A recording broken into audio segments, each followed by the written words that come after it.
This portion is brought to you by SM Supermalls. Pag-ibig Fun, lingkod pag-ibig, tapat na serbisyo mula sa puso. Saan mang sulok ng mundo, bida ang kwento ng Pilipino. Layunin ng ating programa na maging daan upang ang boses at kwento ng bawat Pilipino mula sa ibayong dagat ay marinig sa Pilipinas. Kaya naman tayo mismo ang bumibisita sa kanila. Hello mga kamarino, naku last day ko na nga dito. Sino nga kaya itong tumitimbri sa atin? Tingnan nga natin kung sino ang ating bisita ngayong araw na ito. Tingnan natin. Uy, tingnan mo nga naman ang aking poging-poging butler na Pilipinong-Pilipino. Alika, pasok ka dito. Kamin. So, siya ay si Nicolo. Si Nicolo po ang ating personal butler dito sa loob ng The Palace Suites. Yes po. Diba? At siya po ay naglingkod sa atin ng 2 beses na. Nakasama na natin si Nicolo ng 2 beses. Tuwa talaga ako.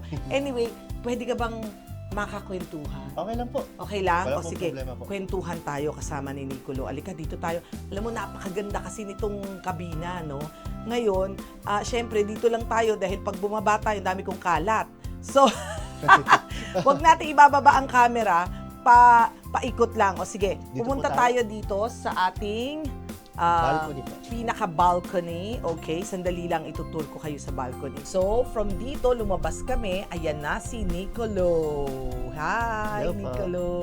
Okay, nasa pinakaharap na harap tayo ng ship, ano? Yes po. Ayan, ang pinakaharap na harap ng aming barko. Ayan, kitang-kita nyo naman, kami talaga ang nasa harap. At kung pwede nga lang, andyan dyan sa area na yan, si Jack, at si Rose, di ba? Dream ko lang din yan, pero hindi ko naaasamin. At syempre, yung pinakatuktok na yon, yun ang ating bridge. Yes Nandoon sila kapitan, di ba? First officer, Second officer. Syempre, hindi ko naman masilip, baka malaglag ako pag umakyat ako dyan.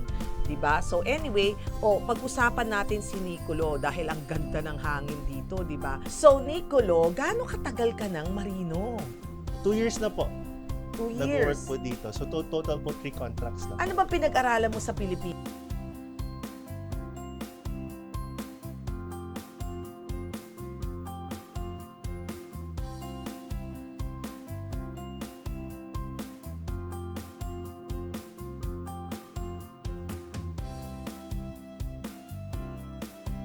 So Nicolo, ikaw ay isang produkto ng isang marino na pinag-aral talaga Yes na po. galing sa pagmamarino. Galing rin po sa pagmamarino din po. So ang tatay mo, anong pangalan?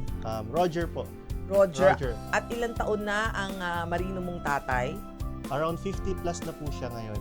Okay. Pero gaano katagal siya nagmarino? Since 20 plus po siya, nag-work na po sa company po rin po na to. Ah, really? Yes. So ilang kayo magkakapatid? 3 po kami total po. So dahil sa pagmamarino, naitaguyod kayo ng Yes. tatay at nanay mo? Yes po. O nanay mo Actually, yung nanay ko nagtatrabaho? po, marino din po dati. Nakita Yes po. sila sa loob ng barko? Dito rin po sila nag-meet sa barko po. Oh, nakakatuwang love Yes story. po. Next time natin i-feature ang tatay at nanay mo, Opo. ha? Pero ikaw naman, ano yun? Natuwa ka ba dahil naengganyo ka ng tatay mo o ikaw lang? Actually po, Paano nangyari? Anong story no, Nicolo? maganda po yung story po na yun. Iba po yung course ko po, no? So, nakita ko po kasi na nung bata pa po ako, nakikita ko po yung mga travel photos po nila mama, papa. So, parang na-inspire naman po ako na magsumampa rin po sa barko po. Para at least po, ma-experience ko rin po yung mga na-experience po nila. So, ibig mong sabihin ba, there was a time na sinama ka din nila sa barko?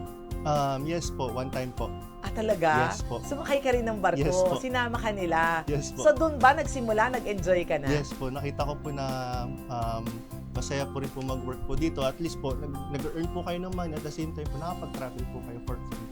Wow! Yes po. Pero yung first job mo ba ito? So actually, second job na po. Ano yung first job mo? Nag-work po ako sa isa pong prestigious hotel po. Sa Manila? Yes po, sa Manila. Sa Manila, oo. Opo. So, dahil doon, ilang taong ka nag-work doon? 4 years din po. 4 years? Yes po. Matagal din, ha? Opo. Bago ka napunta dito sa barko. Sa barko po. Ikaw ay nakakailang kontrata na as we speak ngayon? So total 3 contracts na po. So 2 years na po ako balik po nandito. 2 years? Yes po. Eh ngayon, kakasampa mo lang ba? Or Kakasampa ko lang po nung February po. So, talaga nag-e-enjoy ka, ha? Yes po, Ano ba ang enjoy. gusto mong mangyari sa buhay mo, Nicolo? Ano ang pangarap mo? Pangarap ko po actually, long term po is magkaroon po ng investment, lalo po sa mga properties po dyan sa Philippines po. Yun po yung pinaka-goal ko po sana. May girlfriend ka na ba, Nicolo? May fiancé na po. Ay! Opo, kaka-engage ko lang po last bago po magbakasyon po. Wow! Yes, ano po. naman ang trabaho ng fiancé mo? Sa Manila naman po siya nag-work po. Okay. So, paano ang communication? May video call naman po, so hindi naman po nawawala po yung communication kahit po nandito po ako sa loob ng ko po. Oh, so halos everyday nakakapag-usap Yes kayo? po, everyday po.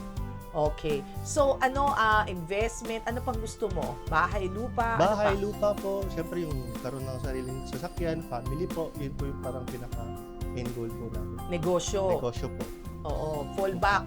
Fallback po kasi graduate din po ako ng business entrepreneurship, at least po.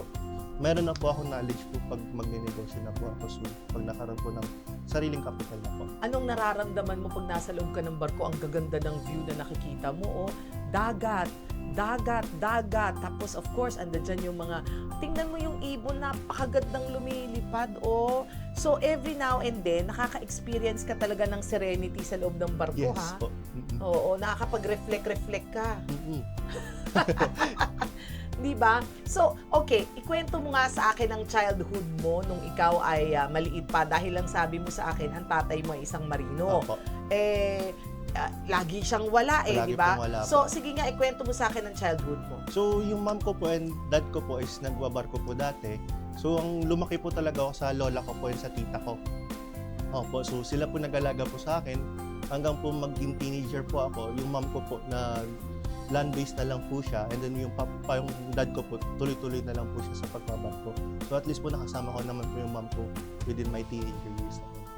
Pero talagang nagsakripisyo kayo. Yes. Dati wala namang masyadong internet. Paano mo sila nakikita? Telephone lang po. Uso pa po yung parang telepono pa po yung ano po nun. So, bigla na lang po tumatawag sa bahay. Si mama na po at si papa yung tumatawag. Di mo ba nami-miss yun? Papa, mama, uwi na kayo. Wala bang Opo, ganon? may ganun po. Siyempre, lalo pag umaalis po sila, paalis na po talaga, umiiyak po talaga ako noong time na po na yun. Talaga? How did you get to know na ang laking sakripisyo ng tatay at nanay mo dati? Na-realize ko naman po kasi sobrang komportable po ng binigay po sa akin na buhay po nila noong time po na yun. So, parang yun po yung sacrifice po na ginawa po nila para at least po mabigyan po kami ng magandang buhay po. So, ilang kayo magkakapatid ulit? 3 po. 3 kayo magkakapatid. Yes, Saan na nagsipag-aral? Yung kapatid ko po nasa dalawa po sila sa San Beda po. Ang mga prestigious schools. Di ba? Ikaw naman ay Opo. UST. UST naman po. At ikaw ay graduate ng UST. Yes po. So, ikaw ang pinaka-panganay? Hindi nakapanganay po nila. Yung dalawa, anong ginagawa na? High school pa po yung dalawa. High school pa Yes, lang. Nako, medyo matagal-tagal Opo, matagal-tagal pa po. Tumutulong ka ba sa parents Of mo? course po, may mga allotment pong, yung allotment ko po binibigay ko po sa kanila rin po actually. Pero nagpre-prepare ka rin Yes for your po. future. I have my own savings po. Meron naman po ako parang tutulungan po para at least po mabili ko rin po yung mga binigay rin po nila sa akin ng time po na kailangan ko po sila. Nakikita mo ilang taong ka pang magmamarino? Sa tingin mo? Sa tingin ko po, as long as nag-enjoy pa po ako and nakaka-earn po ng magandang money po dito, mag-stay naman po ako. Pero once na po nakapag-settle, like I have my own business na po, that's the time po na mag-settle na po sa Philippines po. Oo. Yes. And you're really looking forward na talagang makapag-settle ka. At okay Yes, po. lang ba sa'yo na marino ka at yung asawa mo if in the future ay nasa Pilipinas? Yes po, actually mas okay po yung asawa ko po, magiging asawa ko sa Pilipinas po. Para at least kasi kunyari po, magbabarko din po siya, baka magkasalungat din po kami ng kontrata. At least pagka uwi ko, expect ko po na magkasama po. Naiintindihan ba ng girlfriend mo? Yes po. Oo. Dati pa lang po na pinaprepare na po niya yung sarili niya. Sabi ko na po sa kanya na magbabarko ako. Natanggap naman niya po na magbabarko po ako. Oo. So ano ang nakikita mong pinaka sikreto sa long distance relationship? Communication is the key lang po.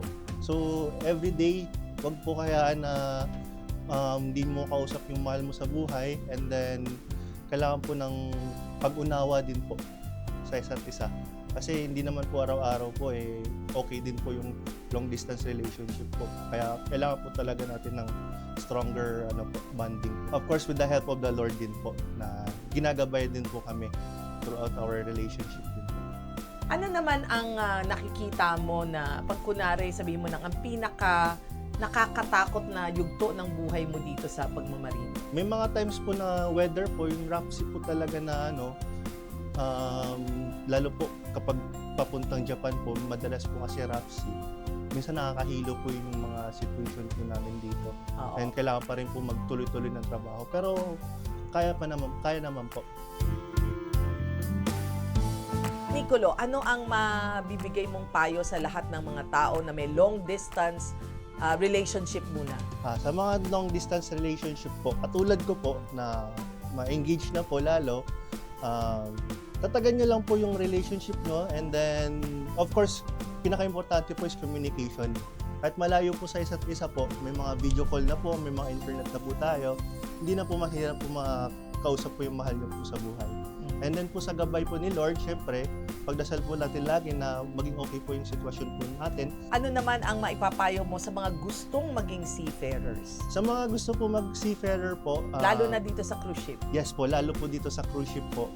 Lalo po, tatagan nyo pong loob nyo po lalo dito dahil po, hindi naman po bakasyon po yung pinunta po natin dito kundi po magtrabaho po tayo. And then po, of course, sa mga nangangarap po ng, syempre, free travel po tayo, libre yung kwarto, libre po yung pagkain po natin, kailangan pa na natin maging malakas, maging healthy din po para at least po, tuloy-tuloy pa rin po tayo maka-earn po ng money po dito sa Ano naman ang natin. ano naman ang attitude mo supposedly sa trabaho mo? Paano dapat ang trabaho mo? Patrabaho ko as a butler po, kailangan po laging masaya. Dapat po laging active po sa mga guests po natin kasi lalo po mga VIP po yung nalagaan ko po. Kailangan po mabigyan nyo po ng expectations po ng mga VIP guests po natin. So ano yun, kahit malungkot ka, kahit may nangyari, nakatawa Yes po. ka? Yes po, kahit malungkot pa po or kahit may problema pa po, pag sa trabaho po, wag po natin isama po yung personal problem po lalo sa trabaho po. Yan na po ang naging sikreto ko po. Ayan. So, wag po natin, ihiwalay po natin ang trabaho sa mga personal problems po natin. Okay. Ano yung dapat na attitude ng isang marino? Dapat ba siyang mag-impok, wag gumastos, gano'n? Okay. Ayun po yung pinakamahirap po, lalo po, syempre, shore leave po yung pinaka-inaabangan po natin mga marino po, lalo sa cruise ship. Nakaka-tempting din po gumastos din po sa labas. So, payo ko lang po is spend wisely po, and then limit your money po within your means lang po. Huwag po tayo yung parang one day millionaire lang po tayo na pagkakuha po ng sahod, gastos po kagad. Maganda po is mag-save po tayo, mag-invest po, lalo po sa yung mga investment po natin sa Pilipinas po, yung pinaka-importante po. Ako po si Nicolo Antonio Tortor, yan ang Marino. Inanunsyo ng Pag-ibig Fund ang pagtaas ng housing loan limit na aabot ng 10 million pesos noong May 26. Layo din itong mas palawakin pa ang Expanded Pambansang Pabahay Program para sa Pilipino or 4PH program at upang matugunan ang oversupply ng available housing ng ahensya. Ayon kay Department of Human Settlements and Urban Development Secretary Ramon P. Aliling, ang pagtaas ng loan ceiling ay tugon sa layunin ng ahensya na gawing accessible ang home ownership sa anumang income class. Dagdag pa ni Pag-ibig Fund Chief Executive Officer Marilyn C. Acosta, ang pagpapalawak ng housing loan program ng ahensya ay hakbang sa paghikayat sa ating mga Pilipino na piliin ang pagkuha ng housing unit kapalit ng pagrerenta. Pero may paalala ang ahensya. Ang pinataas na maximum loan ay dadaan pa sa credit evaluation, capacity to pay requirements, collateral appraisal at iba pang housing loan guidelines. Kaya, huwag na tayong magrenta. Bumili na tayo ng sarili nating bahay. This portion is brought to you by SM Supermalls. Pag-ibig Fun, lingkod pag-ibig, tapat na serbisyo mula sa puso.